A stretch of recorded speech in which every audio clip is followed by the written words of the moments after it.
నిన్న కేసీఆర్ పై ఎన్నికల సంఘం ఊహించని షాక్ ఇచ్చింది. మొత్తం 48 గంటల పాటు ప్రచారం చేయొద్దంటూ ఆదేశాలు జారీ చేసింది. కాంగ్రెస్ నేతలపైన అభ్యంతరకర వ్యాఖ్యలు చేసినందుకు కాంగ్రెస్ సీనియర్ నేత ఈసీకి ఫిర్యాదు చేసిన నేపథ్యంలో ఈ చర్యలు తీసుకున్నారు. సో దీనిపైన విచారణ చేపట్టిన ఈసీ 48 గంటల పాటు నిషేధం విధించింది. అయితే మోదీ రేవంత్ కు ఈ నిబంధనలు వర్తించవా లేవా అంటూ కేటీఆర్ వ్యాఖ్యానించారు. ఇదంతా కూడా చోటేబాయ్ బడేబాయ్ కుట్ర అంటూ విమర్శిస్తున్నారు. సో దీనిపైన డిస్కస్ చేద్దాం. డిబేట్లో పార్టిసిపేట్ చేస్తారు మనతో పాటు రాజకీయ విశ్లేషకులు డి పాపారావు గారు, అలాగే బీజేపీ రాష్ట్ర నాయకులు ప్రేమ్ గాంధీ గారు. నమస్తే అండి, good morning sir. Sir Paparao గారు గుడ్ మార్నింగ్ అండి. గుడ్ మార్నింగ్ అండి. సార్ ఏం సార్, ఎవరికైనా సరే rule is rule for all కదా, మరి ఎందుకు ఇప్పుడు బీఆర్ఎస్ మాత్రమే ఇలాంటి వ్యాఖ్యలు చేసినప్పుడు, కాంగ్రెస్ పైన ఇలాంటి వ్యాఖ్యలు చేసినప్పుడు ఆయనకు మాత్రం 48 గంటల నిషేధం విధించారు, కానీ మరి మిగతా బీజేపీ చేస్తున్నారు, కాంగ్రెస్ చేస్తున్నారు, ఇతర పార్టీ వాళ్ళు కూడా చేస్తున్నారు కదా, వాళ్ళపైన ఎటువంటి నిషేధం ఎందుకు విధించలేదు? ఎందుకంటే ప్రతి ప్రసంగంలో మీరు కూడా చూస్తుంటారు, సన్యాసని ఇలాంటి మాటలు మాట్లాడుతూ ఉంటున్నారు కదా అన్ని పార్టీల వాళ్ళు కూడా. మరి వాళ్ళపైన ఎటువంటి నిషేధం విధించినప్పుడు ఒక బీఆర్ఎస్ పైన మాత్రమే ఎందుకు విధించినట్టు? గతంలో లాగా ఎంపైర్ అనేది ఈసీ ఎలక్షన్ కమిషన్ ఎంపైర్ అనుకుంటే న్యూట్రల్ గా ఉండటం అనేది గతంలో దాని ఆనవాయితీ. గతం అంతా ఏంటంటే ఎలక్షన్ కమిషన్ ఎప్పుడు వివాదాలకి తావు లేదు. గత 10 సంవత్సరాలుగా సుమారుగా చాలా సార్లు ఎలక్షన్ కమిషన్ వివాదాల్లోకి వస్తుంది, లాగబడుతుందా లేకపోతే వివాదాల్లో అదే దిగుతుందా. గతంలో ఇలాంటివి లేదు. అంటే ఒక లెవెల్ ప్లేయింగ్ ఫీల్డ్ అనేది ఉంది. రాజకీయాల్లో పోటీ పడుతున్న పార్టీలకి అది అధికార పక్షమైనా ప్రతిపక్షమైనా సరిసమాన స్థాయిలో ఎంపైర్ ఇద్దరి పట్ల ఒకే దృక్పథంతో వ్యవహరించే చరిత్ర ఉంది. కానీ ఎంపైర్ నియామకం దగ్గర నుంచి, అంటే ఉదాహరణ ఈరోజు ఎలక్షన్ కమిషనర్ల నియామకాన్ని కూడా రాజకీయాల వివాదాలు అయ్యి. ఎందుకంటే ఎలక్షన్ కమిషన్ నియామకంలో గతంలో సుప్రీంకోర్టు చీఫ్ జస్టిస్ కూడా ఉండేవాళ్ళు, ప్రతిపక్ష నాయకుడు అలాగే అధికార పక్ష నేత ప్లస్ సుప్రీంకోర్టు చీఫ్ జస్టిస్. ఇది ఈ మధ్య సుప్రీంకోర్టు చీఫ్ జస్టిస్ ని పక్కన పెట్టి ప్రతిపక్ష నాయకుడును అధికార పక్ష నేత ప్లస్ ఇంకెవరైనా కానీ ఇట్లా, అంటే సుప్రీంకోర్టు చీఫ్ జస్టిస్ ని దానిలోంచి ఈసీ నియామకాల ప్రక్రియ నుంచి తీసేయటమే ఆ రోజు చాలా పెద్ద చర్చనీయాంశం. తర్వాత కాలం మొత్తం చాలా సార్లు ఎలక్షన్ కమిషన్ వ్యవహార శైలి ఈ మధ్య మరింత వివాదంగా, గతంలో వెస్ట్ బెంగాల్లో కూడా మమతా బెనర్జీ గారు దీని మీద పాయింట్అవుట్ చేసి పెద్ద యుద్ధమే చేస్తున్నారు. ఇదంతా చాలా రాష్ట్రాల్లో జరిగింది. సరే, ఈ రోజు ఉంటే మోడీ గారు మొన్న ఈ మధ్య మొదటి దశ ఎన్నికలు అయిన తర్వాత ఆయన చాలా వివాదాస్పద వ్యాఖ్యలు చేస్తా వచ్చారు. దాని మీద ఎలక్షన్ కమిషన్ ఏమాత్రం స్పందించట్లేదు అనే దాని మీద చాలా కాలం పాటు చర్చ గొడవ అయిన తర్వాత మొత్తానికి ఎలక్షన్ కమిషన్ స్పందించి రాహుల్ గాంధీ చేసినటువంటి అటువంటి ఏదో ఇతర వ్యాఖ్యల మీద కూడా నోటీస్ ఇచ్చింది. కానీ అలాగే మోడీ గారు చేసిన వ్యాఖ్యల మీద కూడా నోటీస్ ఇచ్చింది. కానీ ఎలా ఇచ్చింది? అది రాహుల్ గాంధీకి డైరెక్ట్ గా ఇవ్వాలా, ఇటు మోడీ గారికి డైరెక్ట్ గా ఇవ్వాలా? మోడీ గారికి డైరెక్ట్ గా ఇవ్వకుండా నడ్డా గారికి ఇచ్చింది, ఆయన పార్టీ నాయకుడికి. అలాగే రాహుల్ గాంధీకి డైరెక్ట్ గా ఇవ్వకుండా ఖర్గేకి ఇచ్చింది. ఎందుకంటే మోడీ గారికి డైరెక్ట్ గా ఇవ్వలేక నడ్డాకి ఇస్తున్నారు కాబట్టి ఇటు పక్క రాహుల్ గాంధీకి ఇస్తే బాగోదనే లెక్కలాగా తీసుకెళ్లి మరి ఖర్గే గారికి ఇచ్చారనేది మనకు కనపడుతుంది. ఓవరాల్ ఏంటంటే ఈ రోజున్న దీనిలో ఎలక్షన్ కమిషన్ ఈ రోజు పూర్తిగా ఒక ఎంపైర్ పూర్తిగా పక్షపాత వైఖరితో వ్యవహరిస్తే ఎలా ఆట అధ్వాన్నంగా కనపడుతుందో అలా ఉంది. ఉదాహరణ నేను చెప్తున్నాను, మీరే ఇప్పుడు ప్రస్తావించారు, మనకు కూడా అందరికీ అనిపిస్తుంది ఇప్పుడు. ఎందుకంటే మీరు మామూలుగా ఏంటంటే యాంకర్ కానీ ఛానల్ కానీ న్యూట్రల్ గా ఉండడానికి ప్రయత్నం చేసి జనరల్ గా చర్చ అనే దాని ద్వారా నిజాన్ని బయట తేవటానికి చేసే ప్రయత్నం. కానీ మీకు కూడా చెప్పక తప్పని స్థితి. అందరూ అంటున్నారు కదా, కానీ బీఆర్ఎస్ మీద కేసీఆర్ మీద ఎందుకు ఈ చర్య అనే దగ్గర మీకు ఒకటి ఇక్కడ చూడండి, జస్ట్ ఎన్ని గుదిగూర్చి రేవంత్ రెడ్డి గారి మాట్లాడిన ఎన్ని గుదిగూర్చి ఇక్కడ పెట్టారు.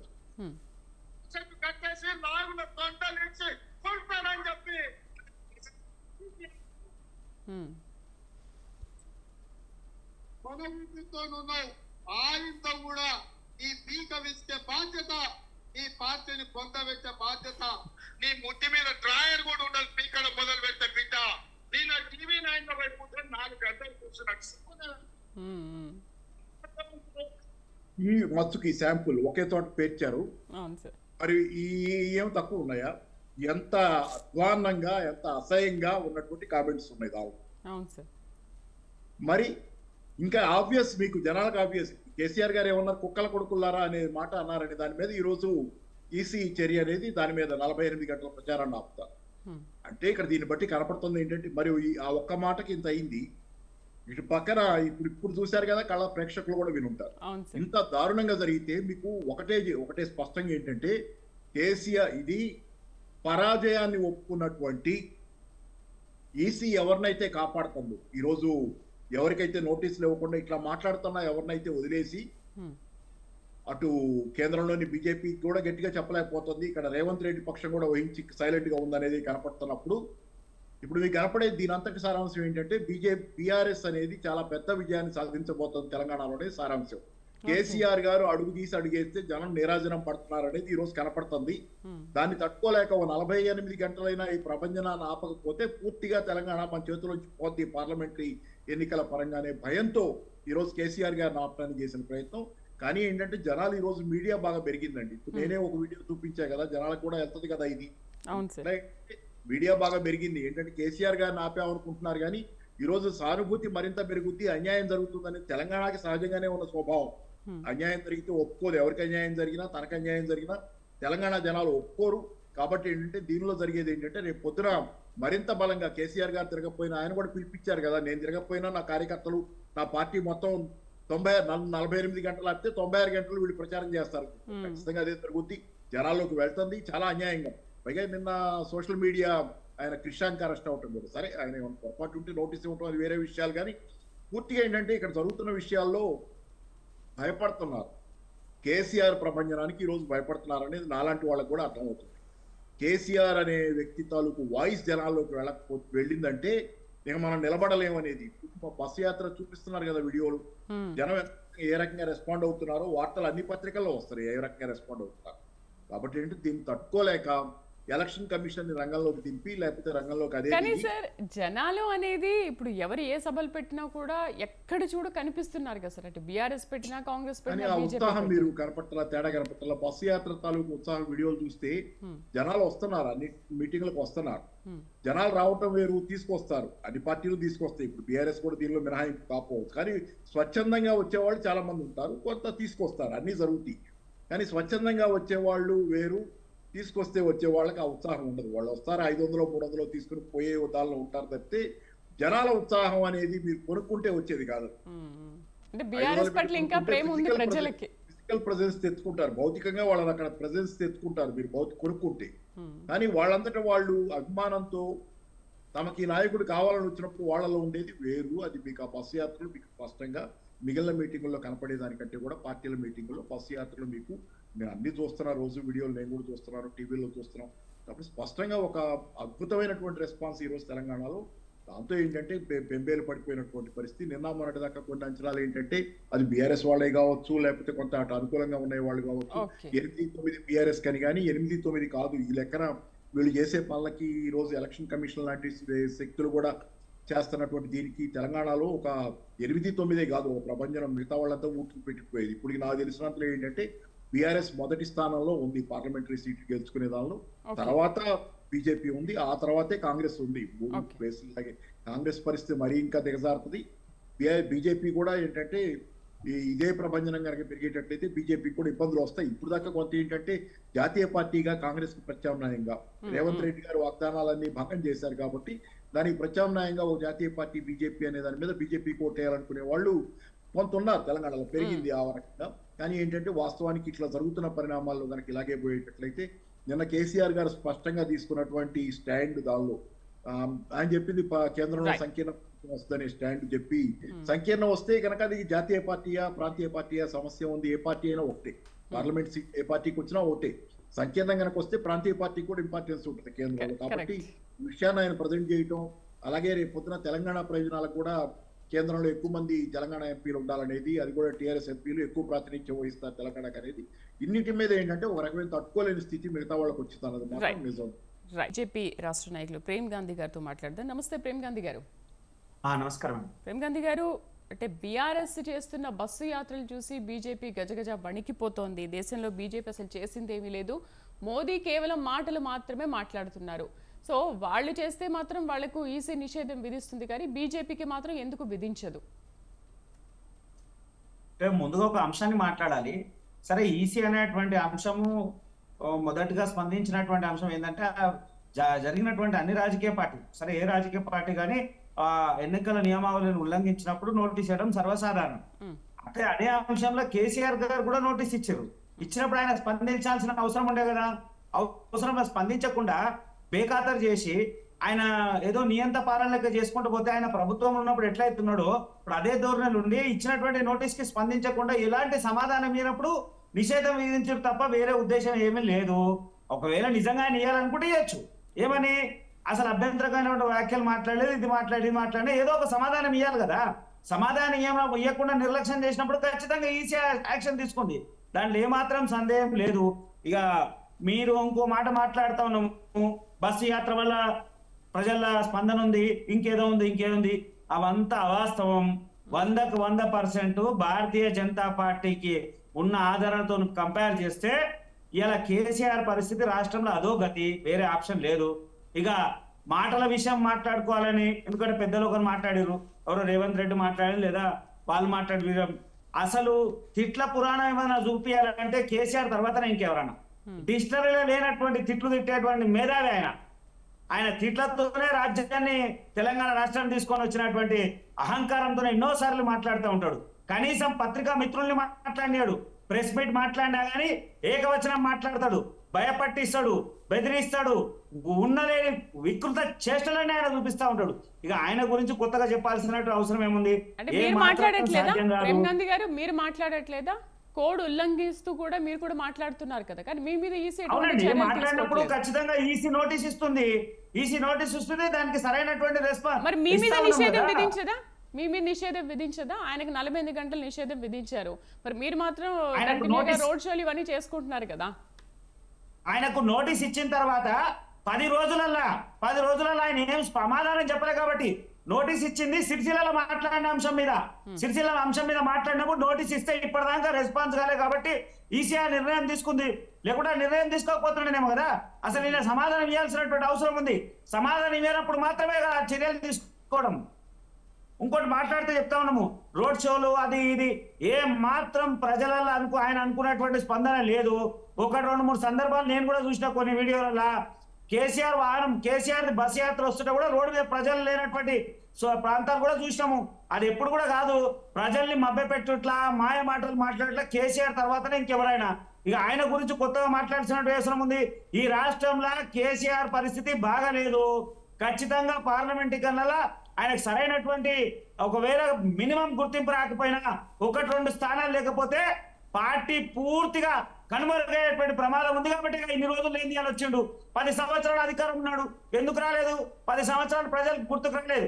ఇలా ప్రజల దగ్గరకు వస్తుండు, సామాన్యుల దగ్గరకు వచ్చి కూర్చుంటున్నట్టుండు, రోడ్ సైడ్ ఉండేటువంటి ఫుడ్ స్టాల్లో తింటున్నటువంటి ప్రచారం చేస్తుండు. ఈ 10 సంవత్సరాలు ఏం చేసిండు? ఆ పేదవాడు గుర్తు రాలే ఆయనకు. ఈ 10 సంవత్సరాల సంక్షేమం గుర్తు రాలే. ఈ 10 సంవత్సరాలు అనేకమైనటువంటి అంశాలు గుర్తు రాలే. ఏం గుర్తొచ్చిందంటే ఆయన ఫామ్ హౌస్ లో కూర్చోవడము, లేదా పెద్ద పెద్ద పారిశ్రామికవేత్తలతో సమావేశాలు ఏర్పాటు చేసుకోవడానికి పేదవాడి గురించి ఎప్పుడు ఆలోచించలే కదా. ఇలా అత్యవసరంగా అంతే అవసరం ఏమొచ్చింది? ఏంటంటే ఆయన పార్టీ పరిస్థితి లేదు. ఆయన ఆయన ఎవడెవడైతే అనుకున్నాడో, నమ్ముకొని తీసుకొని వచ్చుకుండో, కొన్నాడో, అమ్ముకున్నాడో వాళ్ళంతా ఇలా ఆయన చేయి దులిపెళ్ళిపోయారు. అందరు పోయారు, సిట్టింగ్ ఎంపీలు పోయారు, ఎంబడి ఉన్నోడు పోయిండు.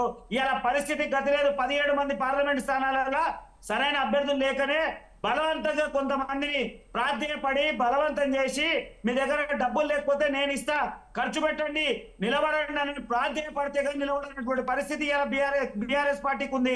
ఇంకెక్కడిదిగా ఆయన జాతీయ పార్టీ అనేటువంటి ఆలోచనతో ఇలా తెలంగాణ రాష్ట్రంలో 8,660 మంది రైతులు చనిపోతే దిక్కులేదుడా. పక్క రాష్ట్రానికి పోయి ఆ రైతులకు ఏదో ఉద్ధరిస్తాను మహారాష్ట్రలో. ఇవన్నీ పరిస్థితులు ఇలా ప్రజలు గమనిస్తా ఉన్నారు.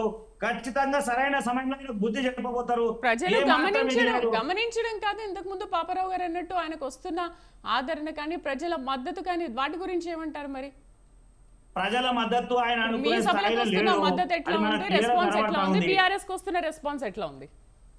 లేదు, ఏ మాత్రం లేదు. ఆయన అనుకునేటువంటి స్థాయిలో లేదు. నిజంగా కూడా ఒకప్పుడు కేసీఆర్ మాటలే వినడానికి రైతులు కానీ సామాన్యులు కానీ ఎవరైనా ఆలోచించడం దాఖలాలు ఉండే. ఇలా ఆయన ఆ రోజు తెలంగాణ సెంటిమెంట్ ఇలా బొందబెట్టి పక్కన పెట్టిండు. ఇలా తెలంగాణ సెంటిమెంటే లేకుండా చేసిండు. ఇలా పేదవాడి అంశమే లేకుండా చేసిండు. అనేక అంశాలలో మాటల మాంత్రికుడే. గంట సేపట్లో ఏం మాట్లాడుతాడో ఇంకో గంటలో ఏం మాట్లాడుతాడో ఆయనకే తెలియదు. ఆయన గురించి కొత్తగా చెప్పాల్సిన అవసరమే ఉంది. మాయ మాటలు నమ్మే పరిస్థితులు ప్రస్తుతం ప్రజలు లేరు. తెలంగాణ ప్రజలు విజ్ఞులు, చాలా ఆలోచన ఉన్నటువంటి వ్యక్తులు. ఇలా సోషల్ మీడియా ఉంది, అన్ని విషయాలు అబ్జర్వ్ చేస్తా ఉన్నారు. మోడీ గారు ఏం చేశారు, కేంద్రం ఏం చేసింది, కేంద్రం రాష్ట్రానికి ఏమి ఇచ్చింది అన్నీ అందరికీ తెలుసు. సరైనటువంటి నిర్ణయం రేపు జరగబోయేటువంటి ఎన్నికలు ఇస్తారు. సార్ పాపారావు గారు, అంటే ఇప్పుడు కేవలం అక్కడ ప్రధాని అన్న హోదా, ఇక్కడ ముఖ్యమంత్రి అన్న హోదా, దీనివల్లే ఈసీ వాళ్ళకి నోటీసులు అందించలేదు, ఇంకొకటి వాళ్ళ మీద నిషేధం విధించలేదు అనుకోవచ్చు. అంటే ఇక్కడ హోదాలు ఏమైనా చూసుకుంటున్నారా, లేకపోతే ప్రతిపక్షం గొంతు నొక్కే ప్రయత్నమే అధికార పార్టీ చేస్తుందంటారా? పాపారావు గారు సారీ అండి, నన్ను అడుగుతున్నాను అనుకోలేదు, ఏం లేదు. సరే, ఇక్కడ హోదాలు కాదు, జనరల్గా ఏంటంటే ఈ మధ్యకాలంలో ఉన్న ఒక గత కొద్ది సంవత్సరాలుగా జరుగుతున్నాయి రాజకీయాల్లో, వాళ్ళు వీళ్లతో కుమ్మక్కు, వీళ్ళు వాళ్ళతో కుమ్మక్కు అనేది ఆరోపణలు నడుస్తున్నాయి. గతంలో బీఆర్ఎస్ బీజేపీతో కుమ్మక్కు అయింది, అందుకనే కవిత అరెస్ట్ కాలేదు, ఇట్లాంటివి కొన్నాళ్ళు. తర్వాత ఇప్పుడు కూడా బీజేపీ కాంగ్రెస్ ఒకటని, అంటే రేవంత్ రెడ్డి ముఖ్యంగా ఒకటని ఒకటి, అలాగే బీజేపీను బీఆర్ఎస్ కూడా ఒకటేనండి. ఇట్లా రకరకాలైనటువంటి కన్ఫ్యూజింగ్ గా ఉండే జనాలకు చాలా కన్ఫ్యూజన్ క్రియేట్ చేసే వాదనలు నడుస్తున్నాయి. అయితే ఏంటంటే మనం ఈ మాటలు ఏంటంటే ప్రచారం, మాటల వెనక చేతలు ఉంటాయి కదా. ఇప్పుడు చేతల్లో ఎవరెవరితో కుమ్మక్కయ్యారనేది చేతల్లో కరెక్ట్ గా తెలిసిపోద్ది. చేతలు దాయలేరు కదా, చేతలు వేరే ఉన్నాయి, మాటలు వేరే ఉన్నాయి. మాటల్లోనేమో కవరప్ చేసుకొని ఎదుటి వాళ్ళ మీద పొరతలుతున్నారు వాళ్ళు వీళ్ళు. ఇక్కడ చేతల్లో చూస్తే కనుక మీరు ఈరోజు ఈసీ, సరే ఇక ఈసీ దగ్గరకు వచ్చేసరికి కవిత ఎటుకూరి అరెస్ట్ అయ్యారు, అదొకటి ప్రాక్టికల్ గా జరిగింది. కవిత బీఆర్ఎస్ బీజేపీ కుమ్మకంటే కవిత అరెస్ట్ అందుకు కాలేదంటే కవిత అరెస్ట్ అయ్యారు. ఈ రోజు కూడా బెయిల్ రాల, ఒకటి. రెండోది, ఈ రోజు ఇక్కడ కేసీఆర్ గారికి ఇచ్చిన నోటీస్ ఇందాక నేను చూపించే కదా క్లియర్ గా రేవంత్ రెడ్డి గారి, మరి దానికి సంబంధించి నోటీస్ కూడా ఏమీ ఇచ్చేసింది లేదు. నా పెద్దలు మిత్రులు చెప్పిన దానిలో నాకు ఆయన కొంచెం అంటే మరి నాదే ఇప్పుడు నా ఎదురుగానే టీవీ ఛానల్ ఉంది, టీవీ ఒక ఛానల్లో చూస్తున్నాను. కేసీఆర్ ఇచ్చినటువంటి వివరణకి సంతృప్తి చెందని ఈసీ ఇట్లా చర్య తీసుకుందని వచ్చింది. కేసీ వివరణ ఇచ్చాడు ఆయన, అసలు ఇవ్వలేదు అందుకని నోటి చర్య తీసుకున్నారని కాదు, కేసీఆర్ ఇచ్చిన వివరణకి సంతృప్తి చెందని. సరే, సంతృప్తి చెందాలంటే ఏం కావాలో మరి అది సరే. అందుకని ఏంటంటే ఇక్కడ ఇది ఒకటి. తర్వాత ఏంటంటే తిట్లు, ఇందాక ప్రేమ్ గాంధీ గారు చెప్పిన దానిలో తిట్లు కేసీఆర్ గారు తిట్టారు, ప్రెస్ వాళ్ళతో ఇట్లా అన్నారు, జనాలతో కలవలేదు, ఇవన్నీ నిజం, దానిలో సందేహం ఏం లేదు. ఆయన చెప్పింది కరెక్టే, జనాలతో కలవలేదు, జనాలకు దూరంగా ఉన్నారు. అలాగని పూర్తిగా పేద ప్రజలకు వ్యతిరేకమైనటువంటి ప్రభుత్వం మాత్రం కాదు అది. పేద ప్రజలకు చాలా వరకు చేసింది కాబట్టి ఈ రోజుకి ఇంత రెస్పాన్స్ ఉంది జనాల్లో. జరగట్లేదు, ఈ రోజు తమకు అనుకూలంగా జరగట్లేదు ఈ కొత్త ప్రభుత్వం రేవంత్ రెడ్డి గారికి వచ్చిన తర్వాత అనేది పేద ప్రజల్లో ఉన్నటువంటి ఆగ్రహం. కాబట్టి పేద ప్రజలకు చేయలేదు అన్నది నిజం కాదు, కానీ అందరినీ కొంత రూడ్ గా ట్రీట్ చేశారు, అగ్రెసివ్ గా ఉన్నారు కేసీఆర్ గారు, దానికి శిక్ష పడింది కదా, మొన్న ఎలక్షన్ ఆయన ఓడిపోయాడు. కాబట్టి ఏంటంటే అవన్నీ నిజమే, కానీ ఏంటంటే పూర్తిగా ఇదేదో పేద ప్రజలకు వ్యతిరేకంగా జరిగింది అనేది అసలు తానే కాదు. కాబట్టి ఈ రోజు పేద ప్రజలు ఎవరైతే 6 గ్యారెంటీ మీద నమ్మకం పెట్టుకుని ఓటేశారో దెబ్బతిని ఈ రోజు మళ్ళీ కేసీఆర్ గారిని ఆదరిస్తున్నారు. కొంచెం ఓవరాల్ ఏంటంటే ఇక్కడ సరే, ఇక వాళ్ళకి పదవులు ఉండబట్టి నోటీసులు రాకపోవటం కాదు, అటు రేవంత్ రెడ్డి గారికి కానీ లేకపోతే సరే ఈరోజు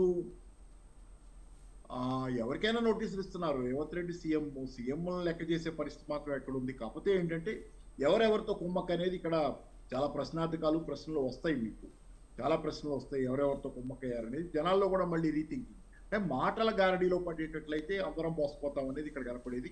చేతల్లో ఏం జరుగుతుందో చూద్దాం. చేతల్లో గతంలో ఉన్న టీఆర్ఎస్ ప్రభుత్వం ఏం చేసింది, లేకపోతే వీళ్ళు ప్రత్యామ్నాయంగా మేము ఉన్నామని చెప్పేవాళ్ళు ఏం మాట్లాడుతున్నారు, దీనిలో ఏదైతే మనకి ప్రజల పరంగా ఏదైతే మంచిది, వాళ్ళు ఎవరు మన పక్కన ఉన్నారు, ప్రాక్టికల్ గా చేసే పనుల్లో చేతల్లో ఎవరు మన పక్కన ఉన్నారని జనాలు చూసుకోవాలి తప్పితే మాటల గారడీలో పడి వీళ్ళు వాళ్ళు కుమ్మక్కని రేవంత్ రెడ్డి గారు అన్నారనో లేకపోతే ఇంకోటి అన్నారనో దాని మీద పోయేదానికంటే కూడా మాటల గారడీలో పడకుండా చేతల బట్టి ప్రభుత్వాలని నాయకుల్ని అంచనా వేసుకునే అవసరం ఈ రోజు చాలా ఎక్కువ ఉంది. ఎందుకంటే మాటలు అందరూ మాట్లాడుతున్నారు, అబద్ధాలు చాలా ధారాళంగా మాట్లాడుతున్నారు. ఈ అబద్ధాల వలయం నుంచి బయటపడి ఈ నిజాలు చూడాలంటే చేతల్లో ఎవరేంటి అనేది మాత్రం చెప్పుద్ది అనేది నిజం. సార్ నమస్కారం పాపారావు గారు. నమస్తే సార్, చెప్పండి. సార్ ఏం లేదు సార్, నేను ఒక చిన్న విషయం అంటా ఉన్నా. అంటే జనరల్ గా మనం అంటే మీరు రాజకీయ విశ్లేషకులుగా మీ వయసులో పెద్దవారు కాబట్టి అన్ని చూస్తున్నారు కదా. ఓ 2-3 విషయాల మీద నాకు కేసీఆర్ గారు అంటే తెలిసి మాట్లాడుతున్నా తెలియక మాట్లాడుతున్న ఒక అంశం మాట్లాడదాం. ఇటు కేసీఆర్ గారు ఇండియా కూటమిలో లేరు, అటు ఎన్డీఏలో లేరు. ఇండియా కూటమిలో లేరు, ఎన్డీఏ లేరు.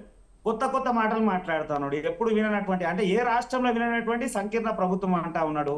ఆ సంకీర్ణ ప్రభుత్వం ఎట్లా సాధ్యమవుతుంది?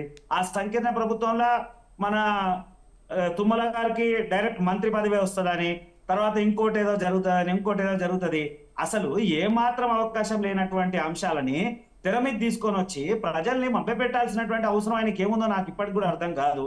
నిజంగా కూడా ఒకవేళ ఇది చేసేది ఉంటే ఆయన ఇండియా కూటమిలా, ఎందుకంటే మా ఇందిరాగాంధీతో అది సోనియా గాంధీతో కలిసి మాట్లాడిన సందర్భాలు ఉన్నాయి, తెలంగాణ ఉద్యమంలో కలిసినటువంటి అంశాలు ఉన్నాయి, ఇంకే అనేక అంశాలు కాంగ్రెస్ పార్టీతో కలిసినటువంటి అంశాలు ఉన్నాయి. సరే ఆ కూటమిల నుండి అంటే మాట్లాడుతున్నటువంటి అంశం అంటే అటు కూడా లేకుండా పోయిండు.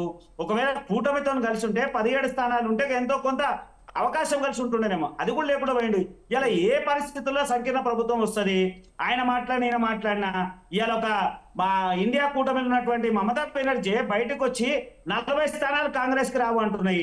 అదే మేము క్లియర్ గా చెప్తా ఉన్నాం. ఇక్కడ ప్రస్తుతం తెలంగాణలో ఉన్నటువంటి పరిస్థితులలో ఇప్పుడు వీళ్ళు ఇచ్చినటువంటి ఈ అభ్యర్థులలో 17 మంది అభ్యర్థులలో నాకు తెలిసి మీరు పూర్తిగా అబ్జర్వ్ చేస్తే 1-2 స్థానాలు కూడా వచ్చే పరిస్థితులు కనబడతలేవు. ఎట్లా సాధ్యమవుతుంది సార్? దేశవ్యాప్తంగా సంకీర్ణ ప్రభుత్వం ఎట్లా సాధ్యమవుతుంది?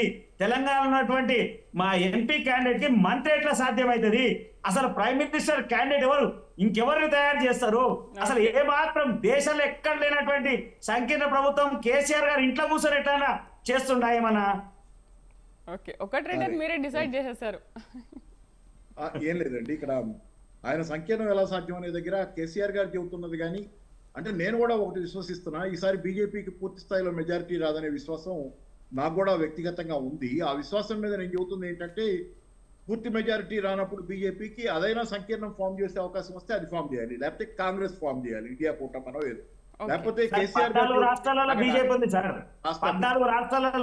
ఓడిపోవటం ఎంత పని? 14 చోట్ల కూడా ఓడిపోవాలి. 14 రాష్ట్రాలలో బీజేపీ అధికారం కాదు సార్. ఉంటే అలా ఉండిపోతారా? ఉంటే అలా ఉండరు కదా, మారుతుంటాయి కదా. మారుతాయి, ఎలక్షన్లు శాశ్వతం కాదు కదా. 14 రాష్ట్రాల్లో ఉందంటే ఏం చేస్తాడు సార్? ప్లీజ్ కొంచెంసేపు ఆగండి. తర్వాత నేను చెప్పేది ఏంటంటే, కేసీఆర్ గారు మాట్లాడింది 3వ కూటమిగా వస్తాము, 3వ కూటమిగా వస్తుంది అని నామానాగేశ్వరరావు గారు ఏదో మినిస్టర్ అవుతారని చెప్పారు. దానిలో 3వ కూటమి అనే దగ్గర మీరు ఒకటి చాలా ప్రాతిపదికలు ఉన్నాయి. ఇప్పుడు మిత్రులు చెప్పిన దాని ప్రకారమే ప్రేమ్ గాంధీ గారు దానిలోనే మమతా బెనర్జీ కాంగ్రెస్ ని కాదంటుంది అని. ఇలా కాంగ్రెస్ ని కాదనుకునే వాళ్ళు చాలా మంది ఉన్నారు. ఈ రోజు ఇండియా రెండే పార్టీలు ఉన్నాయి. నితీష్ కుమార్, ఒక మమతా బెనర్జీ. ఒకవేళ మీరు 3-4 నిమిషాలు ప్రశ్న అడిగారు, రెండో వాళ్ళని చెప్పనే ఉంటారా? మీరు అనుకుంటే మీరు మాట్లాడతారు. ఆగండి సార్ కాసేపు. ఇప్పుడు మమతా బెనర్జీ కాదు అనుకుంటున్నారు, కాంగ్రెస్ కి రావంటున్నారు అన్నారు. మమతా బెనర్జీ ఉన్నారు, ఇలాగే కాంగ్రెస్ కూటమిలో ఉండి కూడా మమతా బెనర్జీ సరే కూటమిలో ఉండి కూడా పూర్తిగా కాంగ్రెస్ తో ఏకీభావం లేని వాళ్ళు అనేక మంది, చాలా పెద్ద మెజారిటీ ఉన్నవాళ్ళు ఉన్నారు. సమాజ్వాదీ పార్టీ అఖిలేష్ కేసీఆర్ గారిని పలకరించి పాట్నాలో ఇండియా కూటమి సమావేశం తర్వాత అక్కడ రాహుల్ గాంధీ టీఆర్ఎస్ నేనే రానియొద్దన్నాను, ఇక్కడికి తీసుకోవద్దన్నాను ఇండియా కూటమిలో, కానీ అది ఇష్టానుసారం మాట్లాడితే తెల్లవారే అక్కడ ఇండియా కూటమి సమావేశానికి పాట్నాలో హాజరైన అఖిలేష్ వచ్చి కేసీఆర్ గారిని కలిసి వెళ్ళారు, తెలంగాణ వచ్చి వెళ్ళారు. మరి ఆయనకు కూడా అభ్యంతరాలు కొన్ని ఉన్నాయి. ఇండియా కూటమిలో రాహుల్ గాంధీ మాట్లాడుతున్నారు. 80 సీట్లు ఉన్న యూపీలో ఉన్నటువంటి బలమైన సమాజ్వాదీ పార్టీ దృష్టి అది. అలాగే ఆమ్ ఆద్మీ పార్టీ కేసీఆర్ కి చాలా దగ్గరగా ఉన్నటువంటి పార్టీ, ఇండియా కూటమిలో ఉన్నది కానీ కేసీఆర్ కి ఎక్కువ దగ్గర అది. అలాగే మమతా బెనర్జీ ఎట్టుకుంటే ఇందాక ఆయనే చెప్పారు, మమతా బెనర్జీ కూడా కేసీఆర్ గారికి ఎంతో కొంత సానుకూలంగా ఉండే వ్యక్తి. అలాగే కేసీఆర్ గారు ఎటు కూడా ఆయన పార్టీ ఆయన ఉంది. మరి ఇంతమంది కలిసిన తర్వాత 3వ కూటమి అలా అంటే వాళ్ళు సీట్లు గెలుచుకుని తెచ్చుకుంటే ఇట్లాంటి వాళ్ళు ఇంకా ఉన్నారు, కొద్దిగా అక్కడక్కడ ఉన్నారు. కాబట్టి ఏంటంటే 3వ కూటమి అసాధ్యమని బీజేపీ మెజారిటీ కోల్పోవటం జరిగిన తర్వాత దాని అంతటా అది గనక సంకీర్ణాల్లో ఇంకో రకంగా ప్రభుత్వం ఫామ్ చేయకపోతే ఏ రకమైనటువంటి పర్మిటేషన్స్ కాంబినేషన్స్ అయినా జరగచ్చు. అందుకని ఏంటంటే ఈరోజు సంకీర్ణం సాధ్యమే కేంద్రంలో. ఇంకోటి కూడా ఏంటంటే పిఎం ఎవరంటారు, ఈయన పిఎం ఎవరున్నారు వీళ్ళకంటే? పిఎం అంటే ఏమన్నా శాశ్వతంగా ఏమన్నా భుజకీర్తులు కాదు కదా. దేవగౌడ ఎలా ప్రధానమంత్రి అయ్యారు, విపి సింగ్ ఎలా ప్రధానమంత్రి అయ్యారు, చాలా మంది ఆ రోజు చరణ్ సింగ్ అయ్యారు, చాలా మంది చంద్రశేఖర్ అయ్యారు. అసలు ఎవరు మీరు ఊహించని వాళ్ళు జీవితంలో వాళ్ళు ఈ దేశంలో ప్రధానులు అవుతారని ఊహించని వాళ్ళు ప్రధానమంత్రి అయ్యారు. ప్రధానమంత్రి అవడానికి భుజకీర్తులు అవ్వక్కర్లా, దానికి మెజారిటీ సీట్లు తెచ్చుకున్నటువంటి కూటమి కట్టుకుని వాళ్ళలో వాళ్ళకి ఏకీభావం వస్తే జ్యోతి బస్సు గారిని కూడా ఉండమన్నారు కదా. గతంలో జ్యోతి బస్సు సిపిఎం అసలు ఊహించం సిపిఎం ప్రధానమంత్రి ఇస్తారని. సిపిఎం జ్యోతి బస్సును కూడా ప్రధానమంత్రిగా ఉండమని అడిగారు. ఆ పార్టీ తిరస్కరించేది, అది వేరే విషయం. కాబట్టి చాలా అవకాశాలు చాలా మందికి రావచ్చు. ఇప్పుడు ప్రధానమంత్రి అంటే పుట్టుకతో వచ్చేది అదేమి లక్షణాలు ఉన్న వాళ్ళు ఏమి ఉండరు. ఎవరైనా ప్రధానమంత్రి కావచ్చు. వాళ్ళ పద్ధతిలో వాళ్ళు కనుక సరైన రీతిలో పరిపాలించగలిగితే జనరంజకమైన పాలన, ప్రజాహితమైన పాలన కూడా ఇవ్వచ్చు. కాబట్టి ప్రధానమంత్రి ఎవరు పుట్టుకతో ఇదేమి రాజరికం కాదు కాబట్టి అది ఎవరైనా అవ్వచ్చు. కూటమిలో ఇప్పుడు 543 మంది పార్లమెంట్ సభ్యులు ఉంటే ప్రధానమంత్రులకి ఏముంది, ఎవరైనా కావచ్చు. అది అందుకని ఏంటంటే ఈరోజు మిత్రులు చెబుతున్న దానిలో ఏంటంటే ఒక్కసారి బీజేపీ మెజారిటీ కోల్పోయిన తర్వాత మాత్రం ఎవరైనా కావచ్చు. కేసీఆర్ గారు చెప్తుంది నిజం. నాకు మొదటి నుంచి కూడా నేను కూడా ఇదే అభిప్రాయంలో ఉన్నా. సంకీర్ణమే అవుతుంది కేంద్రంలో. సంకీర్ణం అయితే కనుక ప్రాంతీయ పార్టీలకు ప్రాధాన్యత పెరుగుతుంది. ప్రాంతీయ పార్టీలకు ప్రాధాన్యత పెరిగితే తెలంగాణలో మరీ ముఖ్యంగా తెలంగాణ ప్రయోజనాల కోసం ఉన్నటువంటి టీఆర్ఎస్ పార్టీ ప్రాధాన్యత కూడా ఎంపీ సీట్లలో కూడా జాతీయ స్థాయి ఎన్నికల్లో కూడా టీఆర్ఎస్ చాలా ఇంపార్టెంట్ పాత్రకి వస్తుంది. సంకీర్ణం కేంద్రంలో అయినప్పుడు దాని పాత్ర పెరిగినప్పుడు ఆటోమేటిక్గా అదే జరుగుతుంది. సో సార్, ఇలాంటి చిన్న చిన్న విషయాల పట్ల ఓటింగ్ శాతం పైన ఎటువంటి ఎఫెక్ట్ చూపించకపోవచ్చు అంటారా?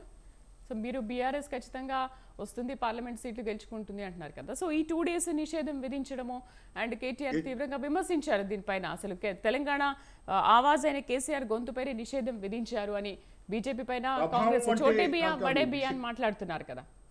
ప్రభావం ఏం చూపిస్తుందండి? ఈసీ నిషేధం పెట్టినంత మాత్రాన ఈసీకి క్రెడిబిలిటీ పోతుంటే ఈసీ విధించే నిషేధానికి మాత్రం క్రెడిబిలిటీ దానివల్ల ఇప్పుడు ఫర్ ఎగ్జాంపుల్ బాగా నీతివంతంగా ఉన్నారు, ఎట్లాంటి మరక లేని వాళ్ళు మనల్ని ఏమన్నా అంటే కనుక మనకి అది అమ్మో అట్లాంటి వాళ్ళే ఈయన అన్నారనేది వస్తుంది. కానీ ఈసీఏ క్రెడిబిలిటీ కోల్పోతున్న తర్వాత ఈసీ ఎవరినంటే మాత్రం వాళ్ళ క్రెడిబిలిటీ పోయేదే ఉంది. పైగా అన్యాయం జరిగింది ఈ రోజు అనే ఫీలింగే జనాలకు వస్తుంది. ఇప్పుడు అన్యాయం కేసీఆర్ గారు ఒక్కరిని వేరు చేసి ఇట్లా చేస్తున్నారు, అన్యాయం చేస్తున్నారు కేసీఆర్కి అనేది. తెలంగాణకి ఎలా అన్యాయం జరిగిందో తెలంగాణ రిప్రజెంట్ చేస్తున్న కేసీఆర్కి అన్యాయం జరుగుతుంది. కాబట్టి తెలంగాణ సెంటిమెంట్ మొత్తం కేసీఆర్ వెనక మరింత బలంగా నేను అనుకుంటాం. మిత్రులు ఏం చెప్పనియండి, కేసీఆర్ ఈ రోజు గతంలో కంటే చాలా బలంగా ఉంటారు. మీరు ఆశ్చర్యపోవచ్చు, కానీ చాలా మంది తెలంగాణ ఉద్యమ సమయంలో కంటే కూడా ఇప్పుడు ఇంకా బలంగా ఉన్నారు. అలాగే ఎందుకంటే తను పరిపాలించిన కాలంలో కంటే ఇప్పుడు బలంగా ఉన్నారు. పరిపాలించిన కాలంలో చాలా వ్యతిరేకతలు రకరకాల, ఇందాక ప్రేమ్ గాంధీ గారు చెప్పిన ఎవరిని కలవట్లేదు నీ అంత ఇట్లాంటి వాటి మీద వ్యతిరేక దూరం అయ్యారు. కానీ ఈ రోజు తెలంగాణ ప్రయోజనాలు కాపాడేది, ఎందుకంటే రేవంత్ రెడ్డి 6 గ్యారెంటీలు పూర్తిగా ఫెయిల్. ప్రజలు కట్లాడుతున్నారు, రైతాంగం గ్రామీణ ప్రాంతాల్లో ఇబ్బంది పడుతున్నారు, యూత్ కి జాబ్స్ విషయంలో అన్యాయం జరుగుతుంది. ఇంకా అట్లా చాలా విషయాలు జరుగుతున్న దానిలో ఈ రోజు ప్రజలంతా గుర్తించింది ఏంటంటే ఈ మాత్రం ప్రయోజనాలు కేసీఆర్ గారి వల్లే మనకు వచ్చినాయి అనేది ప్రజలు మళ్ళీ రియలైజ్ అవుతున్నారు. కేసీఆర్ గారు లేకపోతే ఏమవుద్ది తెలంగాణలో అనేది. దాంతో ఏంటంటే నిన్నటిదాకా కేసీఆర్ ని వ్యతిరేకించిన వాళ్ళు కూడా ఈ రోజు కేసీఆర్ కావాలనుకునే పరిస్థితి మెల్లమెల్లగా వేగంగా వస్తుంది. కేసీఆర్ గారి గతంలో ఎప్పుడూ లేనంత బలంగా ఈ రోజు మరింత బలంగా తయారవుతున్నారు. ఇది మాత్రం 100% నిజం. ఎందుకంటే గతంలో కేసీఆర్ కాదన్న వాళ్ళు కూడా కేసీఆర్ లేకపోతే నష్టపోతాం అనే దగ్గరికి, ఎందుకంటే కేసీఆర్ కాదన్నారు, ఇది వేరే వాళ్ళు వస్తే ఏదో చేస్తారని నమ్మారు, ఇదయ్యారు. కానీ ఈ రోజు వచ్చిన తర్వాత తెలంగాణ పూర్తిగా కుదిలేదు. నీళ్లు లేక సాగునీరు, తాగునీరు, విద్యుత్తు అన్నిట్లో సమస్యలు, పెన్షన్లలో సమస్యలు, రైతు బంధులో సమస్యలు, ఇస్తామన్నటువంటి చాలా వాగ్దానాలు నెరవేరకపోవడం. ఒక్క ఉచిత బస్సు ప్రయాణం మాత్రం ఈ రోజు నడుస్తుంది.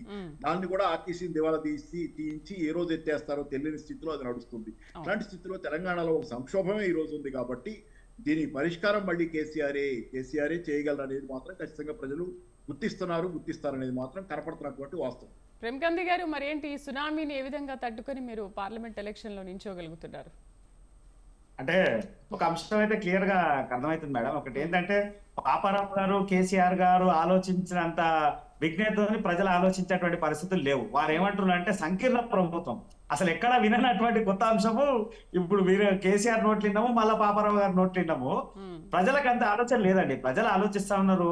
దేశవ్యాప్తంగా ఉన్నటువంటి అనేక అంశాల మీద నరేంద్ర మోడీ గారి అభివృద్ధిని చూస్తా ఉన్నారు. నరేంద్ర మోడీ గారు చేసినటువంటి ఈ 13-14 భారతీయ జనతా పార్టీ వచ్చినటువంటి తర్వాత ఈ 15 సంవత్సరాల, ఈ 10 సంవత్సరాలు నరేంద్ర మోడీ గారు ప్రభుత్వంలో ఉన్నటువంటి 10 సంవత్సరాలు చేసినటువంటి మార్పు మన కళ్ళ ముందర కనబడతా ఉంది. ఇంకోటి 50% అభివృద్ధి చేశారు అంటే రాష్ట్రంలో అయితే మీరు లేరు కదా. రాష్ట్రంలో అయితే మీరు లేరు అంటే రాష్ట్ర అభివృద్ధిని అసలు బీఆర్ఎస్ 10 ఏళ్లలో ఏం చేశారనేది ప్రజలు చూశారు కాబట్టి ఆయనకు పాజిటివ్నెస్ పెరుగుతుంది. మీరుంటే మీకు పెరిగేది కదా, అసలు మీరు లేరు కదా. నేను ఏమంటా అంటే గత ప్రభుత్వం ఉన్నటువంటి బీఆర్ఎస్ ప్రభుత్వం వాళ్ళు చేస్తున్నటువంటి అభివృద్ధి అంటున్నారు అనుకోండి, ఆ అభివృద్ధిలో సింహభాగం భారతీయ జనతా పార్టీదే కదా. కేంద్రమే చేసింది కదా. ఇలా మీరు మారుమూల ప్రాంతానికి పోయి మీరు చూసుకున్నా కానీ, మారుమూల ప్రాంతానికి పోయి ఒక గ్రామీణ వాతావరణంగా గ్రామీణ దృష్ట్యా కానీ ఆడొక ప్రాంతంలో ఆడుకోవడానికి ఒక స్థలము, ఒక ప్రాంతాన్ని క్రియేట్ చేసినప్పుడు అక్కడ ప్రతి ఒక్క గ్రామానికి 4,36,036,000 రూపాయలు కేంద్ర నిధులతోని అక్కడ క్రీడా ప్రాంగణం ఏర్పాటు చేశారు. అట్లా ఒక్కొక్క పథకం ప్రతి పథకంలా కేంద్రము సింహభాగం ఉంది. కానీ ఇక్కడ ఉన్నటువంటి రాష్ట్ర ప్రభుత్వం అది ఎక్కడ కూడా కేంద్రం వాటా ఉందనేటువంటి అంశం తెలియలేదు, చెప్పలేదు. కానీ ఈ రోజుల్లో ప్రజలు అన్ని గమనిస్తా ఉన్నారు. అంటే ఇలా తెలంగాణ అభివృద్ధి చేస్తున్నామని చెప్పినటువంటి కేసీఆర్ ఆ అభివృద్ధిలో సింహభాగం భారతీయ జనతా పార్టీదే కదా. అది లేనప్పుడు ఎట్లా అభివృద్ధి కాలని ఎట్లా అంటారు? అభివృద్ధిలో కీలకంగా భారతీయ జనతా పార్టీ ఉంది. ప్రజలు అన్ని గమనిస్తా ఉన్నారు. రేపు జరగబోయేటువంటి ఎలక్షన్లో చేస్తారు. వీరు అంటున్నటువంటి సంకీర్ణ ప్రభుత్వం అనేటువంటి అంశం అసాధ్యమైనటువంటి విషయం. అదేదో చెప్పలేం, మిరాకిల్ జరిగితే అన్నారు పాపారావు గారు, ఎవరెవరో ప్రైమ్ మినిస్టర్ రాయరు అని. సరే, అలాంటిది ఏదైనా మిరాకిల్ జరిగితే చెప్పలేం. కానీ ఇప్పుడున్న పరిస్థితుల్లో అయితే ఆ వాతావరణం ఎక్కడ కూడా కనబడట్లేదు. ఉన్న వాళ్ళు కూడా, వెళ్ళిపోయిన వాళ్ళు కూడా, నితీష్ కుమార్ కూడా మళ్ళా ఇండియా కూటమికే రెడీ ఉన్నాడు. తర్వాత ఇంకెవరైనా ఇంకా మిగతా 2 పార్టీలు ఉన్నాయి, ఆ పార్టీలు కూడా ఇండియా కూటమితో మన ఎన్డీఏ కూటమితోనే రెడీగా ఉన్నాడు. తర్వాత ఇంకెక్కడికైనా సాధ్యమవుతుంది? సాధ్యమైనటువంటి పరిస్థితులు లేవు. ఒకవేళ ఉన్న ఆ పార్టీల యొక్క ఎంపీల సంఖ్య చాలా తక్కువ. పెద్దగా మొత్తం చూసుకున్నా గానీ ఆ పార్టీల ఎంపీల సంఖ్య వాళ్ళు బలంగా గెలవగలిగినా కానీ 20-30 స్థానాల కన్నా ఎక్కువ గెలవలేరు. కాంగ్రెస్ 30 గెలవాలన్నప్పుడు ఇక వేరే పార్టీల పరిస్థితి ఏమంటాము? గెలిచే పరిస్థితులు లేవు. ఖచ్చితంగా దేశవ్యాప్తంగా మళ్ళా నరేంద్ర మోడీ గారి ప్రధానమంత్రి, మళ్ళా భారతీయ జనతా పార్టీ దేశవ్యాప్తంగా జెండా ఎగరబోతుంది, ఏ మాత్రం సందేహం లేదు. రైట్, చూద్దాం. ఇంకా టైం ఉంది కదా, అసలు ఆ టైం తర్వాత ఏం జరుగుతుందో, ప్రజలు ఎటువంటి నిర్ణయం ఇస్తారో మనం కూడా చూద్దాం. సో డిబేట్లో పార్టిసిపేట్ చేసినందుకు రాజకీయ విశ్లేషకులు పాపారావు గారికి, అలాగే బీజేపీ రాష్ట్ర నాయకులు ప్రేమ్ గాంధీ గారికి థ్యాంక్ యూ అండి. Thank you very much. ఇది వాళ్ళ న్యూస్ కేఫ్. రేపటి న్యూస్ కేఫ్లో మళ్ళీ కలుద్దాం. నమస్తే.